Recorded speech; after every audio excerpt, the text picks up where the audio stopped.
الراجل اللي اسمه فيليس فوق ده طلع دقيق لدرجة تقلق. السلام عليكم ورحمة الله وبركاته. حبايبي طلبة تانية ثانوي، يا رب تكونوا بخير وفي أحسن حال. إن شاء الله النهاردة مع الفصل الثاني إن شاء الله بعد ما خلصنا الفصل الأولاني. سريعا كده تعال نراجع عليه. الراجل ده كان اسمه فيليس فوق، راجل بانكتشوال جدا، دقيق جدا. حياته زي ما كان هو بيقول تكد ويز او ميجرد ويز تكد اوف ذا كلوك، يعني حياته بتتقاس بدقه الساعه، بيروح بميعاد ويرجع بميعاد وما بيسمحش لاي حاجه يغير له الروتين بتاعه. راجل كل يوم عارف اصحابه اللي هيروح لهم، وكان بيقعد في الريفورم كلاب، كان يلعب لعبه الويست والكاردس والتشيس والشطرنج. راجل له روتين غريب جدا لدرجه ان الخادم بتاعه الاولاني هي واز بورد، كان مل، حس بالملل فسابه ومشي. فجاه كده جاله مين بقى؟ جاله باسبرتوت، وده خادم جديد، راجل فرنساوي كده، كان بيبحث عن الهدوء والسكينه والاستابيليتي، الاستقرار. هيجد الحاجات دي كلها عند فيليس او الراجل اللي اسمه فوق ده. طيب في يوم هو قاعد في الريفورم كلاب، قاعد في النادي مع اصحابه، بيسمع كونفرسيشن، محادثه. المحادثه دي بتتكلم عن سرقه بنك في انجلترا. في واحد سرق 55,000 جنيه وهرب ومحدش يعرفه. تمام اهو. The Bank of England had been robbed of 55. The thief had escaped. والحرامي ده ايه؟ هرب. طيب بعض الاعضاء of the club spoke of the robbery while والبعض الاخر كان بيقرا دايز بيبر في الجريده، والبعض الاخر كان بيتناقش. وهو ده موضوع حلقتنا النهارده. ايوه حلقتنا النهارده وحصتنا النهارده كانوا كلهم بيتكلموا عن سرعه السفر في العالم الحديث اللي هو عندهم هم، العالم بتاعهم هم. تمام، خاصه في وجود الريل ويز اللي هي القطره اللي اتبنت كمان في الهند، وقناه السويس اللي بقت بتربط العالم كله ببعضه. هم شايفين الوقت ان قناه السويس في الوقت ده كانت بتربط العالم كله ببعضه وسهلت التنقل والسفر. يعني سابوا موضوع الجريمه وبداوا يتكلموا في the speed of modern travel. طيب فيليس فوق سات كويتلي، قاعد بيسمعهم بهدوء ولا شاغل دماغه بره عنه. اللي يتكلم بقى في المواصلات، واللي يتكلم في جريمه السرقه، واللي بيتكلم في السفر. راجل برنس مش دعوه بالناس دي كلها. بلاينج ويست، لعبته المفضله، بيلعب الويست. his calmness made him mysterious. هدوءه ده مخلي الناس كلها قاعده مستنيه يتكلم وتتساءل، هو الراجل ده ايه اللي بيحركه؟ ايه اللي بيخليه يتكلم؟ يا الراجل ده ما بيتكلمش خالص، هو الراجل ده مفيش حاجه تهزه. wondered if anything could truly surprise him. مفيش حاجه كانت تفاجئه وتخليه يتكلم. لا يا عم. لحد فجاه ما واحد من اللي قاعدين اسمه مستر رالف بيقول ايه؟ The world is growing smaller every day. العالم كله بيصغر كل يوم عن اليوم اللي قبله. يعني ايه بيصغر؟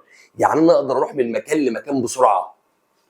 One might soon travel around in the matter of months. ده الواحد كان ممكن يلف العالم في شهور. رد واحد تاني اسمه اندريو ستيوارت، قال له شهور؟ شهور ايه يا عم؟ ده الواحد ممكن يلفه in 80 days or even less.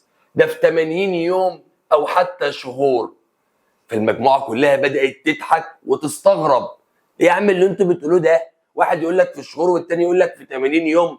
انتوا بتهزروا، ما ينفعش. ستيوارت ووردز caught the attention of مستر فوق. كلام ستيوارت اللي قال 80 يوم ده تمام جذب انتباه مستر فوق. فقام قايل 80 دايز، 80 يوم، ده اللي قاله بقى. يعني كل واحد بيتكلم وده شهور وسرعه العالم والعالم بقى صغير. لا يا عم ده انا اروحها في الشهور. التاني يقول له لا يا عم ده في 80 يوم. رد مستر فوق وقام قايل لهم 80 يوم؟ تصدق ممكن it can be done. فرد عليه ستور قال له ايه؟ done. وايه اللي done قال؟ done قال 80 يوم قالت لي في العالم قال قالها nonsense، بلا هراء. اللي بتتكلمه ده كلام فارغ. you cannot travel around the world in 80 days. it's impossible.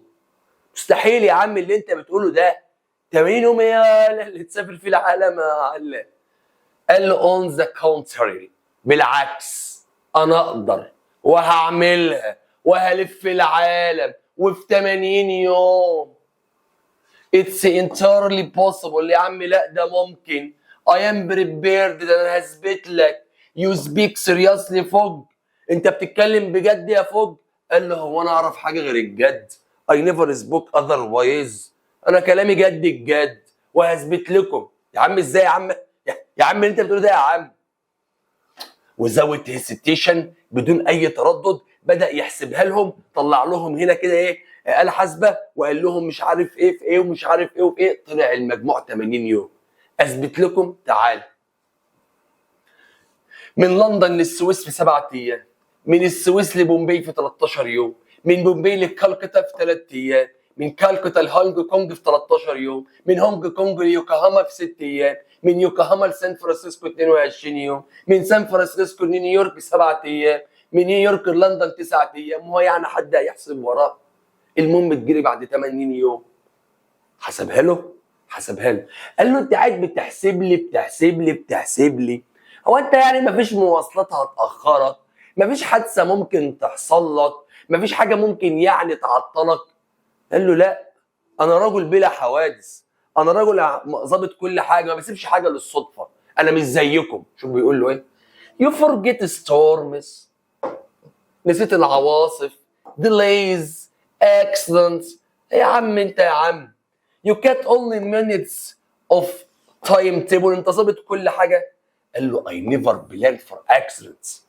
انا راجل ما بخططش وما بعملش حساب حاجه ممكن تعطلني. انا راجل ماشي بالمسطره. ماليش دعوه بالكلام ده كله. فقال له ايه؟ Even if you succeed in reaching India. طب يا عم انا هفترض معاك انك وصلت لحد الهند. The rest باقي the world will defeat you. اتحداك ان بقيت تلفك في العالم ده هيعطلك. قال له shall we make it interesting. طب ما تيجي نلعب لعبه على كبير ونخلي الموضوع امتع بكتير. قال له ازاي؟ قال له هديك 20,000 جنيه لو ما رجعتش في ميعادي، وانت تديني 20,000 جنيه لو ما رجعتش في ميعادي. لو رجعت في ميعادي ايه رايك؟ نخلي التحدي يولع، نخلي الدنيا تعدي، تكيشني واكيشك، تديني واديك. لو نجحت ولفيت هاخد منك، ما نجحتش هديك. وال20,000 جنيه في الوقت ده كان يبني محطات ويجيب طيارات ويبني كل حاجه. مبلغ كان كبير جدا. شوف قال له ايه؟ I shall go around the world in 80 days or less. If I fail I will pay you 20,000 pounds. If I succeed you will pay me the same. تدي نفس الكلام ده. وال20,000 في الوقت ده it was enormous sum. مبلغ كبير جدا جدا. طيب You are jesting. انت بتتكلم بجد؟ 20,000 هتديهم لي لو ما لفيتش؟ قال له يا عم هديك ال20,000. Not. Shall we say that challenge is accepted؟ ايه؟ خلاص قبلت العرض؟ They were curious. وعملوا عقد. Contract was drawn up and signed. وقعوا عقد وكتبوا عقد بالكلام ده. ان هو ركز بقى. ان انا النهارده 2 اكتوبر. خلاص؟ انا همشي 2 اكتوبر وهرجع يوم 21/12 كده يعني 80 يوم في نفس الساعه اللي انا ماشي فيها. تمام؟ النهارده 1 أو 2 اكتوبر وهرجع 21/12. مارك يور كالندرز. سجلهم واظبطوا ساعاتكم وانا هرجع في الميعاد ده. ووقع العقد على هذا الاتفاق.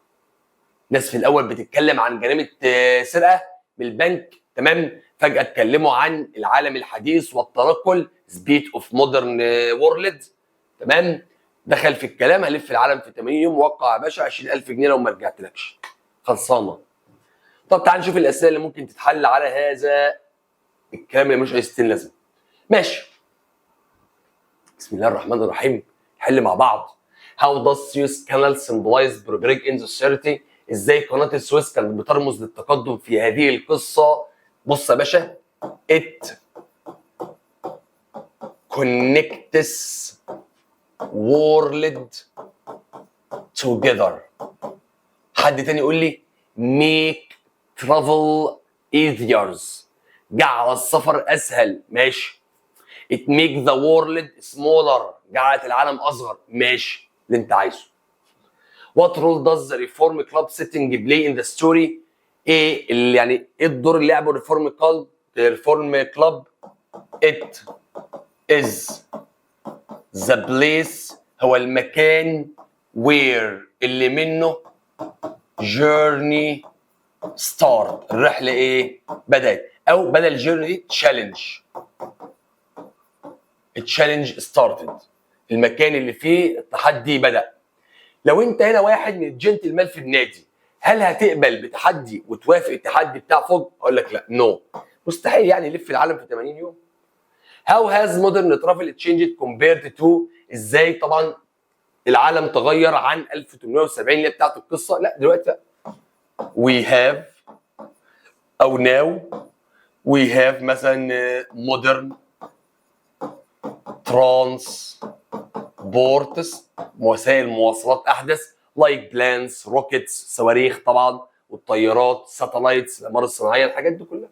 هل تعتقد ان الحادثه ممكن تؤخذ في الاعتبار في التخطيط؟ طبعا يس، because لان الحوادث they may delay، ممكن delay هم، ممكن تاجله او تعطله يعني بمعنى اخر. طبعا الحوادث تؤخذ في الاعتبار.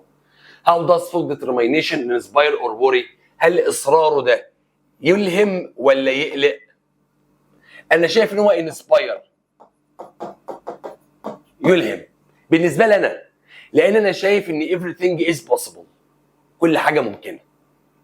يعني if I have determination، لو انا عندي اصرار، انا شايف كده، انا محمد شايف كده. if I have determination، if I have a hope، لو عندي امل، لو عندي اصرار، everything is possible، كل حاجه ممكنه. طيب how might معلش نأسف على هذا العطل. how might this chapter، ازاي الشابتر ده reflect human curiosity about the world؟